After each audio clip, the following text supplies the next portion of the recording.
तुमच्या घरात जर लहान मूल असेल तर ही बातमी तुम्ही नक्की पहा. अलीकडच्या काळात आई वडील कामात व्यस्त असताना लहान मुलाकडे लक्ष देणं कमी झालं. पालकांच्या व्यस्ततेमुळे मुलांकडे लक्ष दिलं जात नसल्यानं अनुचित प्रकार घडल्याचं अनेकदा समोर आलं. अशीच एक हृदय पिळवून टाकणारी घटना समोर आली आहे. त्यामुळे वेळीच मुलांकडे लक्ष देणं कधी विचारलं. नाकात पुरीचा दाना गेल्यामुळे अकोल्यात 3 वर्षीय चिमुकल्याचा मृत्यू झाला. या घटनेनं परिसरात हळहळ व्यक्त करण्यात येते. अकोल्यातील पाटसूर इथं ही घटना घडली आहे. या घटनेमुळे गावात शोककळा पसरली आहे.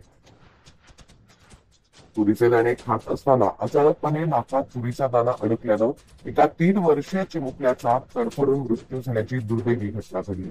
अकोला जिल्ह्यातील अकोट तालुक्यातील पाटसूर इथं 3 वर्षीय चिमुकल्याचा मृत्यू झाला. या घटनेमुळे गावात शोककळा पसरली आहे. घरात आजी तुरीचे दाणे काढत होती. त्यावेळी त्यांचा नातू योगीराज इसापुरे हा आजीजवळ आला. आजीने काढून ठेवलेले तुरीचे दाणे त्या चिमुकल्यानं मुठीत घेतले आणि तोंडात फोडले. त्यातील एक दाणा मुलाच्या नाकात गेला. त्याला लगेच श्वास घेण्यास त्रास होऊ लागला.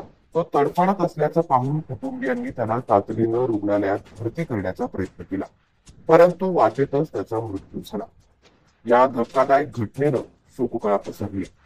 तर नेमकं काय घडलं होतं पाहूया. त्याआधी तुम्ही एकाठी न्यूज चॅनलला सबस्क्राईब केलं नसेल तर नक्की सबस्क्राईब करा आणि बेल आयकॉनवर क्लिक करून नोटिफिकेशन्स मिळवा, जेणेकरून आमचे अपडेट्स तुम्हाला लवकरात लवकर मिळतील.